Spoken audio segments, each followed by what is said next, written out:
네, 오랜만에 격려를 받으니까 굉장히 어색하네요.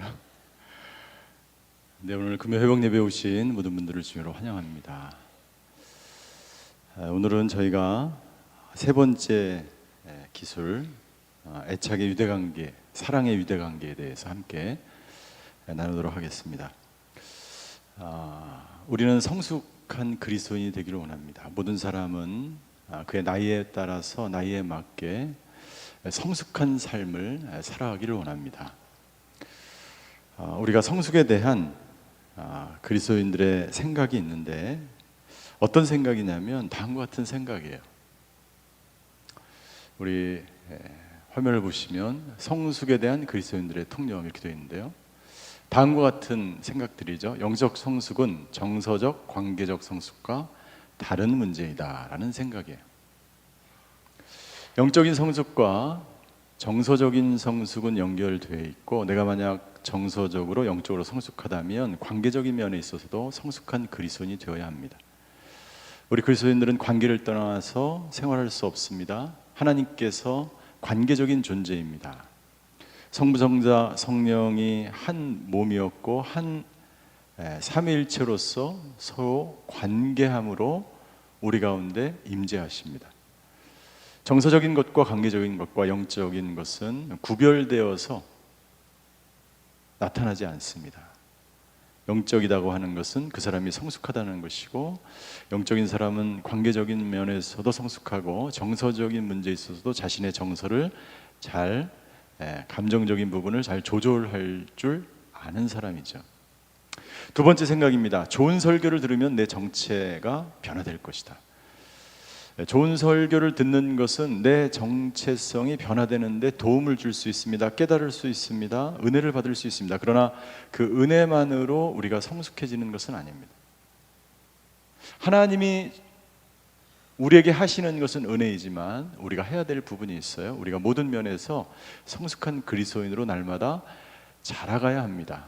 설교를 듣는 것만으로 사람이 절대로 변화되지 않는다는 것을 우리는 잘 알고 있습니다. 30년 그 이상 예배를 드리고 설교를 들었지만 삶의 변화가 일어나지 않는 많은 사람들을 우리는 볼 수가 있죠. 세 번째, 성숙에 필요한 것은 회개와 순종 뿐이다. 회개와 순종이 필요합니다. 믿음 생활에 있어서 회개하지 않고 순종하지 않고 그리스도의 거룩한 삶을 닮은 성숙한 그리스도인이 되어질 수 없습니다. 그러나 그것만으로 성숙해지는 것은 아닙니다. 영적인 것과 그 모든 것들이 성숙한 것으로 나타나기 위해서 여러 가지 훈련이 필요하고, 회개와 순종뿐만이 아니라 우리가 영적으로 성숙해 나가는 모든 과정 속에서 필요한 많은 것들을 우리는 그 나이에 맞게, 그 성숙의 단계에 맞게 우리는 훈련을 받아야 한다는 것이죠. 4번, 굳이 소그룹에 참여하지 않아도 은혜로 성숙해질 수 있다. 소그룹에 참여하지 않아도 참여해야 합니다. 소그룹에 참여하지 않아도 내가 은혜만 있으면, 은혜만 받으면, 하나님이 주시는 은혜만으로 나는 성숙해질 수 있다는 착각을 우리가 할 수 있어요. 그러나 그렇지 않습니다. 나의 정서적인 문제는 관계를 통해서 생긴 문제이기 때문에 관계 안에서 나는 또한 회복이 되어야 합니다. 소그룹 안에서 연약한 자와 강한 자가, 믿음이 성숙한 자와 성숙하지 못한 사람이 같이 만나서 성숙의 그 여정을 함께 걸어가야 하는 것이죠. 다섯 번째, 우리가 서로의 감정과 고민을 털어놓으면 다 함께 치유될 것이다. 어떤 사람은 치유될 수 있지만 어떤 사람은 치유되지 못할 수도 있습니다. 저희가 10년간 서로의 감정과 고민을 털어놓으면서 여기까지 왔어요. 그러나 그것이 우리에게 영적 성숙을 가져다 주지 못한다는 것을, 물론 꼭 그렇지만은 않습니다. 어떤 사람은 그것으로도 성숙해질 수 있어요. 그러나 임상적으로 오랫동안 우리의 어려움과 고민과 나의 중독적인 성향들과 강박적인 문제들을 다 털어놓았지만 함께 꼭 치유되지 않는다는 것을 우리는 경험해 왔습니다. 이것이 성숙에 대한 그리스도인들이 잘못 생각하고 있는 것들이죠. 이러한 잘못된 생각을 가지고 있거나 이러한 그 믿음으로 살아갈 때 성숙이 정체되게 됩니다. 성숙이 스탑하게 됩니다. 영적으로 계속해서 지속적으로 성숙해야 됨에도 불구하고 이런 생각과 잘못된 성숙에 대한 정체성을 가지고 가치관을 가지고 있으면, 생각을 가지고 있으면 성숙이 정체되게 되는데, 지말도 박사는 그의 책 예수님의 마음 담기라는 책에서 우리가 성숙이 정체될 때 어떻게 그 정체된 것에서 탈출할 수 있을까라는 질문을 하면서 가장 먼저 해야 될 것은 바로 의도적으로 유대 관계를 추구하라라고 권면하고 있습니다. 의도적으로 유대 관계를 추구해야 해요. 다른 사람과 유대 관계를 맺지 않으면 절대로 성숙해질 수 없습니다. 나 혼자 홀로 사막이나 광야에 들어가서 혼자 수도원에 들어가서 그것도 그 사람이 어떤 영적 은사와 영적 은혜를 누릴 수는 있습니다. 그러나 완전한 성숙은 이룰 수 없다는 것이죠. 의도적으로 유대 관계를 추구하는 것, 그 관계가 바로 당신이 본래 창조된 모습으로 돌아가는 것을 도와줄 것이라고 지말도 박사는 이야기합니다.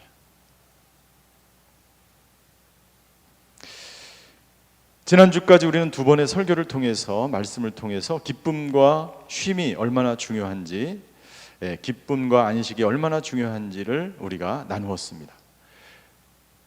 기쁨을 나누며 살아가는 것, 기쁨이 충만한 것, 그것은 우리의 삶의 영적 성장의 기초가 됩니다. 그러나 기쁨만 계속 추구한다면 우리는 자기의 감정을 조절하지 못하고 역시 균형된 삶을 살아갈 수가 없습니다.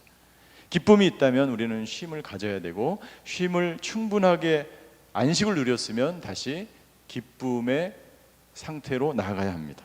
오늘 저희가 배우기 원하는 것은 유대 관계를 통해서 건강한 애착을 이루는 것에 대해서 함께 나누려고 합니다. 여러분들, 애착은 언제 이루어질까요? 사랑의 깊은 유대 관계, 이것을 다른 말로 하면 애착인데, 이 애착은 바로 우리가 엄마의 뱃속에 있는 태아 때부터 이루어진다고 많은 학자들이 이야기해요. 이 애착이라는 용어를 처음 발표한 학자가 보울리라는 사람이에요. 존 보울리. 존 보울리는 이렇게 이야기합니다. 아기일 때 엄마하고의 건강한 애착이 이 사람의 평생을 좌우한다라고 이야기합니다. 태아 있을 때부터 엄마와의 그 강한 애착이 저와 여러분의 평생을 결정한다라고 이야기합니다. 보울리는 또 이렇게 이야기합니다. 보울리가 어떤 실험을 했냐면요, 처음에 이 애착을 발표하기 전에 어떤 연구를 했냐면 원숭이 새끼를 가지고 연구했어요. 원숭이가 엄마 품에서 지내는데 그 원숭이 새끼를 엄마 품에서 떼어내서 따로 지내게 합니다.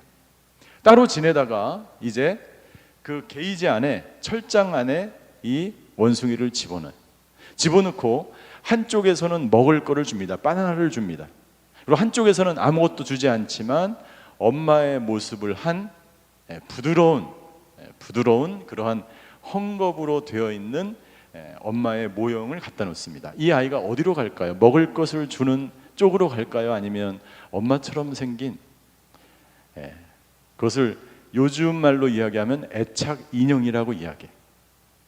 애착 인형이라고 들어보셨어요?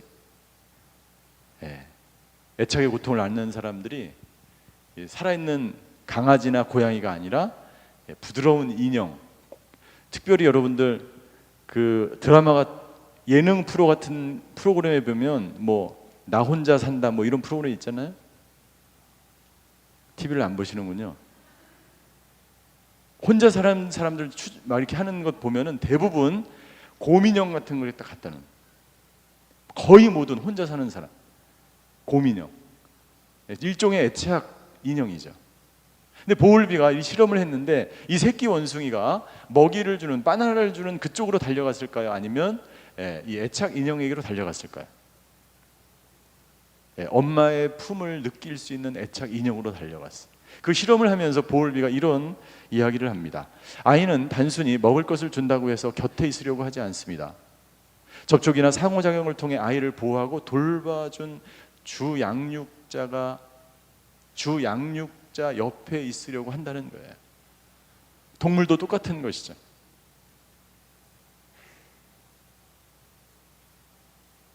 고아원에 있는 아이들을 아무리 좋은 것을 먹이고 좋은 것을 입혀도 그 고아원을 돌보는 사람과 애착 관계를 형성할 수는 없습니다. 아주 특별한 관계 외에 아이는 자기를 사랑해주고 자기를 돌보고 자기와 함께했던 그 엄마와 같은 사람과 애착 관계를 형성한다는 것이죠.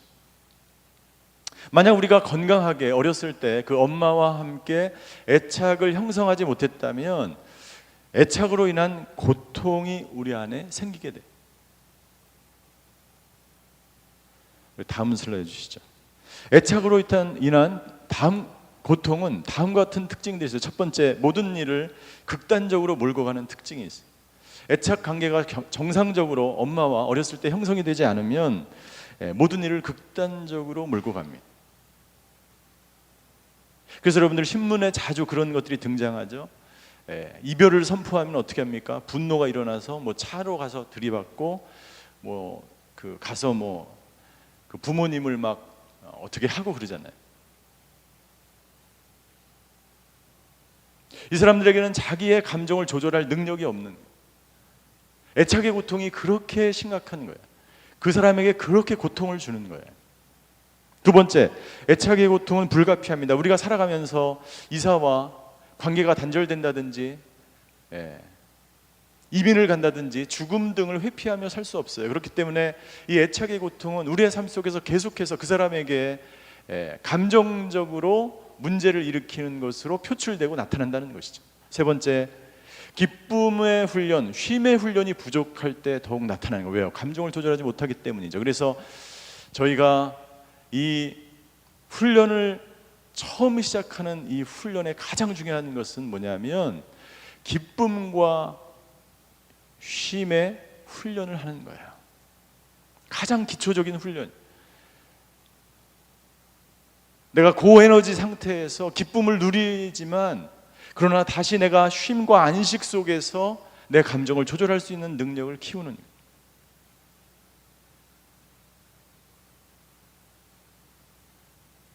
나의 애착의 고통이 다시 찾아올 때 그것을 조절할 수 있는 능력을 키우지 않으면 우리는 그 고통이 나를 극단적인 감정으로 몰고 나가기 때문이지.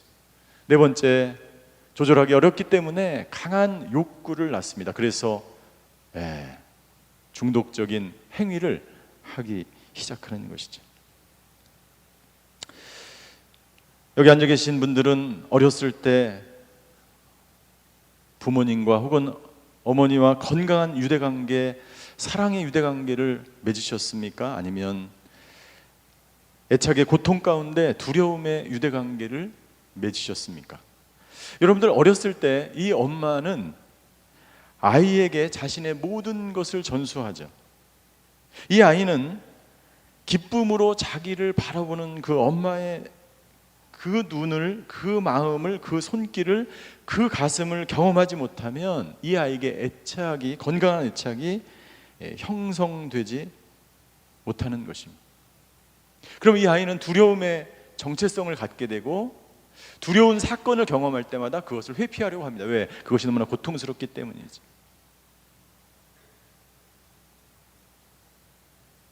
아이에게 이 유대관계를 형성하려면 충분한 시간과 신체적인 접촉과 적극적인 노력, 이것들이 아이와 부모에게 필요한 것이죠.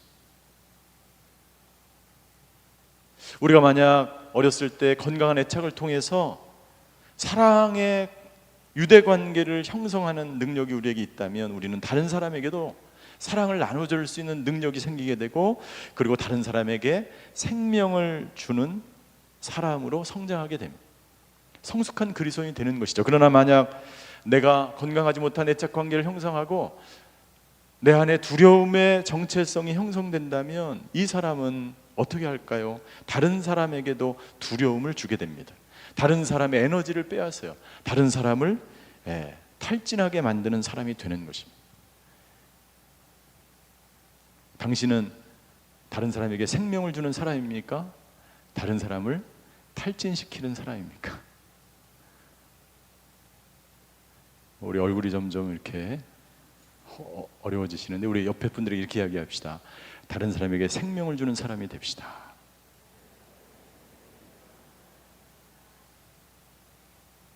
이것이 왜 중요하냐면요, 우리가 이 건강한 사랑의 유대관계를 가지고 사랑의 정체성으로 내가 성장하지 않으면 하나님과의 관계에서도 문제가 생겨요. 내가 좀 사업에 실패하고 내가 두려운 일이 생기고 내가 인생에 있어서 고난을 만나면 하나님이 두려운 거예요. 하나님의 사랑이 사라졌다고 생각하는 거예요. 하나님과의 관계가 어려워지기 시작하는 거예요.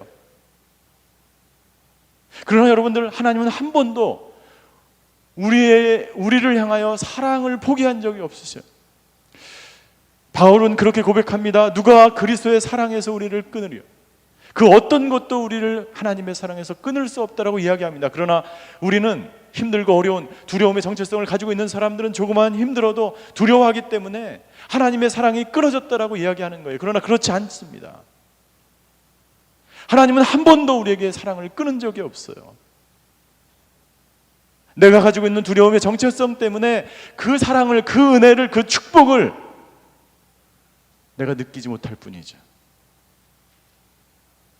그래서 이 유대관계의 훈련은 하나님의 사랑을 내가 깨닫게 하고 하나님과의 관계를 회복시키는데 최적의 상태로 나를 만들어가는 거예요. 유대관계 훈련은 두려움의 정체성에서 사랑의 정체성으로, 불안과 걱정과 근심의 두려움의 정체성에서 기쁨의 정체성으로 바꾸는 것입니다. 만약 여러분들이 어렸을 때 엄마와의 충분한 애착이 형성되지 못하고 사랑의 유대관계 속에서 자라지 못했다면 그런 사람들에게 이 훈련이 더욱더 필요하게 되는 거예요. 여러분들, 성경에 보면 두려움의 정체성을 가지고 있었던 인물들을 많이 볼 수가 있습니다. 특별히 여러분들, 야곱은요, 어렸을 때부터 야곱의 이름이 무엇입니까? 속이는 자예요. 형의 발 뒤꿈치를 쥐고 나왔습니다. 야곱에게는 두려움의 정체성을 가지고 있어요. 야곱은 미래가 두려웠습니다. 그래서 어떻게 합니까? 어떤 수단과 방법을 가리지 않고 자기가 원하는 것을 다 취하려고 노력했어요. 그가 원했던 것은 장자의 축복권이었습니다. 팥죽 한 그릇으로 장자권을 받아내죠. 왜요? 이 장자가 자기의 미래를 보장한다고 생각했어요. 이 축복권이 자기의 미래를 보장한다고 생각했어요. 이것이 없으면 두려웠던 거예요. 아버지의 축복을 받아내고 싶었어요. 그러나 여러분들, 그 축복권을 받은 이후에도 야곱은 계속해서 야곱의 두려움은 사라지지 않았어요. 야곱은 애착의 고통을 겪은 이후에 라헬을 향한 집념으로 그의 애착의 고통이 나타나기 시작합니다. 야곱은 라헬을 사랑했습니다. 그리고 7년을 수일같이 보냈다라고 기록되어 있어요. 우리 창세기 29장 20절에 보면 야곱은 라헬을 위해 7년을 일했습니다. 그렇지만 야곱이 그녀를 사랑했으므로 그 7년은 단 며칠처럼 느껴졌어요.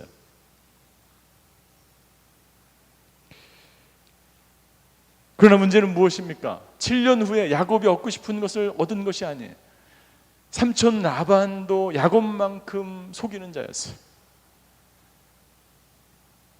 하나님이 굉장히 특별한, 하나님께서 우리를 단련하시는 방법이 있는데, 그 사람이 정말 속이는 데 능하면 그것보다 더 강한 천적을 만나게 하신다는 거예요.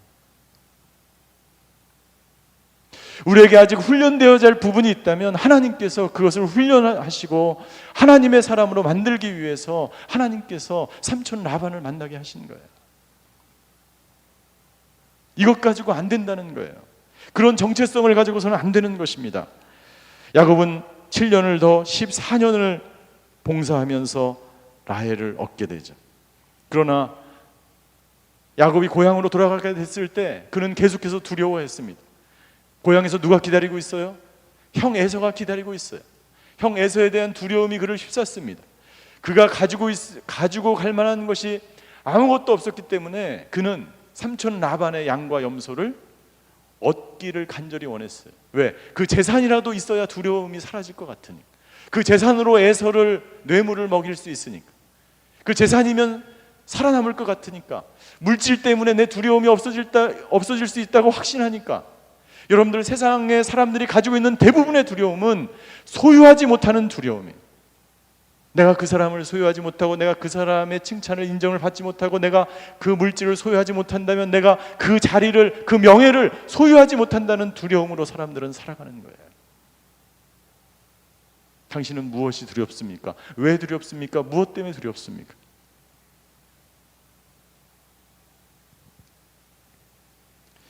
두려움의 유대관계와 사랑의 유대관계가 있어요. 당신은 현재 두려움의 유대관계를 맺고 있습니까? 아니면 사랑의 유대관계 가운데 있습니까? 우리 사랑과 두려움의 유대관계에 대해서 8가지 특징을 볼 수 있어요. 잘 흐리지만, 감사합니다. 사랑의 유대관계와 두려움의 유대관계. 사랑의 유대관계는요, 사랑의 기반을 두고 있으며 진실과 가까움, 친밀한, 기쁨, 평안, 오래 참음, 그리고 진실한 생활이 특징입니다.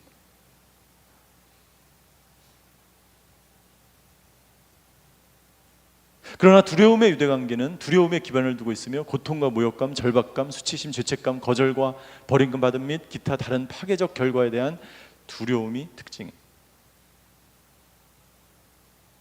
두 번째 특징입니다.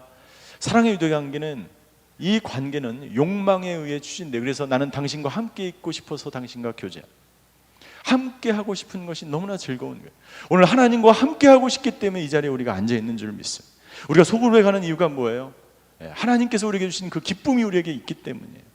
그러나 두려움의 유대관계를 가지고 있는 사람은, 이 관계는 회피에 의해서 추진되는데, 나는 부정적인 감정이나 고통을 회피하기 위해서 당신과 교제합니다. 목적을 가지고 교제하는 거예요. 목적을 가지고 결혼하는 거예요. 부모님이 두려워서 일찍 결혼하는 거예요. 회피의 도구로 관계를 맺어나가는 거죠. 다음 슬라이드. 사랑의 유대관계는 우리가 더 가까워지든 더 멀어지든 상관없이 우리는 함께하는 친밀감을 느끼게 됩니다. 우리가 가까이 있으면 나는 당신을 더 잘 알게 되고, 멀리 떨어져 있을 때도 나는 여전히 당신을 기억함으로 축복을 누린다. 떨어져 있으나 가까이 있으나 상관없어요. 물론 오랫동안 떨어져 있으면 상관이 있겠지. 그러나 두려움의 유대관계는 더 가까워지거나 혹은 반대로 더 멀어질 때 그 관계가 더 강해집니다. 무슨 말이냐면, 더 가까워질수록 더 무섭기 때문에 나는 가까워짐을 회피해야 한다. 혹은 더 멀어질수록 더 무섭기 때문에 친밀한 척하게 된다. 가까이 하기엔 당신이 너무 많은 거예요. 그 사람이 나타나면 두려운 거예요. 두려움 때문에 가까운 척 해야 되는 거예요. 다음 슬라이드. 사랑의 유대관계, 우리는 긍정적 감정과 부정적 감정을 모두 나누어요. 어떤 감정이든지 나눕니다. 우리 사이의 유대는 이 진실한 나눔으로 강화됩니다. 힘들고 어려운 것들을 나눕니다. 그러나 기쁨과 축복도 함께 나눕니다. 그러나 두려움의 유대관계는 긍정적 감정과 부정적 감정을 함께 나눌 수가 없어요. 부정적 감정 혹은 긍정적인 감정을 회피함으로, 또는 부정적 감정이나 긍정적 감정만을 추구함으로, 둘 중에 한 가지만을 추구함으로 두려움의 유대관계가 점점 강화되는 거예요. 다음 슬라이드. 관계를 맺는 양쪽 모두가 혜택을 누립니다. 이 관계는 모두가 자기 자신이 진정한 자기가 누구인지를 깨닫게 하고 자기 정체성을 찾아가고 서로 격려합니다. 둘 다 모두가 은혜를 누리며 기쁨을 누리는 관계가 되는 거죠. 그러나 두려움의 유대관계는 관계 어느 한쪽만 혜택을 누립니다. 이 관계는 사람들이 자기 자신이 되는 것을 방해하는 관계예요. 다음. 사랑의 유대관계는 진리가 이 관계를 지배하지만, 두려움의 유대관계는 거짓과 사기가 필요합니다. 다음 슬라이드. 사랑의 유대관계는 지속적으로 사람들을 성장하고 성숙하게 만들고 그들로 하여금 자신들의 마음을 발견하게 하지만, 두려움의 유대관계는 갈수록 성장을 제한하며 사람들로 하여금 자신들의 마음을 발견하지 못하게 합니다. 이 관계 속에 오랫동안 있게 되면 사랑의 유대관계는 내가 누구인지를 알아나가기 시작해. 하나님과의 깊은 교제와 사랑 가운데 있는 사람, 그리고 그 공동체 안에서 사랑을 나누며 기쁨의 정체성을 회복시키고 사랑의 관계가 형성된, 그 유대관계가 형성되어 있는 사람은 자기 정체성, 자기가 누구인지를 빨리 깨닫게 됩니다. 그러나 두려움의 유대관계 있는 사람은 그 반대죠. 마지막으로 사랑의 유대관계는 조이센터 전두엽에서 작용합니다. 나는 어떻게 하면 나답게 행동할 수 있을까라는 질문에 부합하도록 행동합니다. 어떤 상황 가운데서도 감정의 어려움이 있든지 그렇지 않든지, 다른 사람이 두렵든지 두렵지 않든지, 내 관계가, 내 상황이 고난 가운데 있든지 고난 가운데 있지 않든지 그 사람은 어떻게, 나는 나답게 어떻게 하면 행동할 수 있을까를 그 질문에 답하면서 행동을 하는 거예요. 그러나 두려움의 유대관계는 후두엽에서, 뇌 후두엽에서 작용하는데 나는 원하는 것을 어떻게 얻을 수 있을까라는 질문에 부합하도록 행동합니다. 내가 원하는 것을 어떻게 얻을 수 있을까? 여러분들 그런 삶이 얼마나 피곤하겠어요.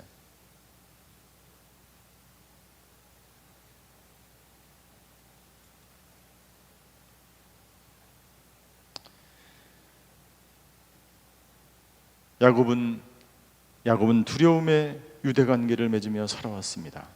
그러나 야곱이요, 결정적으로 계속해서 그의 인생 가운데 두려운 관계 속에서 속이고 속임을 당하고 자기가 얻으려는 것을 어떻게 해서든지 얻어내려고 하고 계속해서 두려움 가운데 있었지만 야곱이 결정적으로 회복되는 계기가 있었어요. 그것은 바로 하나님과 대면하여 야복나루에서 하나님과 씨름할 때 야곱이 회복되기 시작합니다. 야곱은 그제서야 자신이 누구인지를 깨달았어요.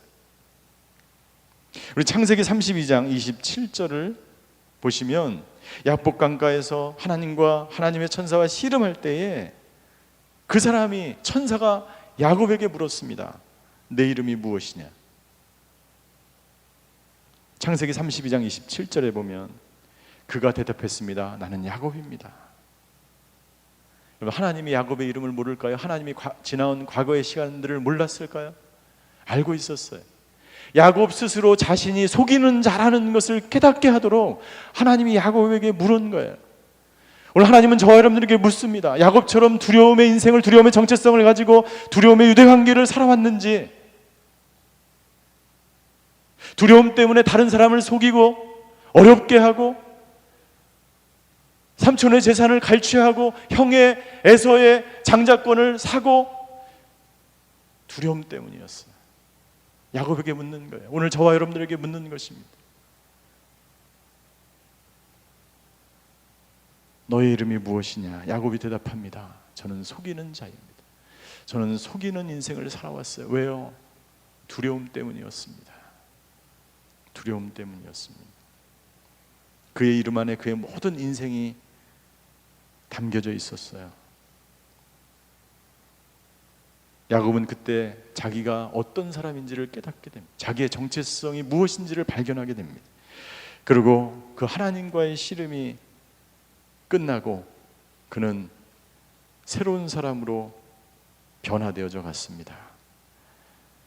자신을 찾아오신 그 하나님 앞에서 자신의 모습이 적나라하게 발견되어지는 그 순간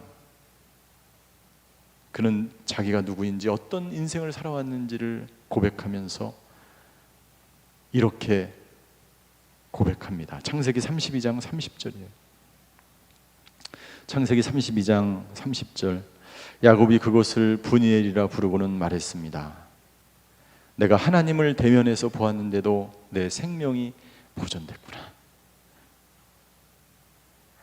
야곱이 이야기합니다. 내가 하나님을 봤는데도 살아있구나. 생명이 있구나.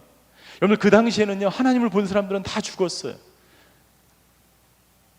하나님과 씨름했는데도 불구하고, 내가 하나님의 얼굴과 대면했는데도 불구하고 내가 살아있구나. 무슨 말입니까? 하나님이 나를 사랑하시는구나를 깨달은 거예요. 나 같은 사람을, 두려움의 정체성을 가지고 사람을 속이며 거짓말을 하며 지나왔던 이 모든 인생을 다 하셨던 그 하나님께서 내게 찾아오셔서 내가 누구인지를 깨닫게 하고, 그리고 그 순간 비로소 야곱은 하나님과 사랑의 유대관계를 형성할 수 있었어. 사랑하는 성도 여러분들, 여러분들은 하나님과 사랑의 유대관계 가운데 있습니까? 하나님이 당신을 정말로 당신이 어떤 상황 가운데 있을지라도 하나님이 당신을 포기하지 않고 당신을 사랑하신다는 것을 당신은 믿고 깨닫고 알고 있습니까?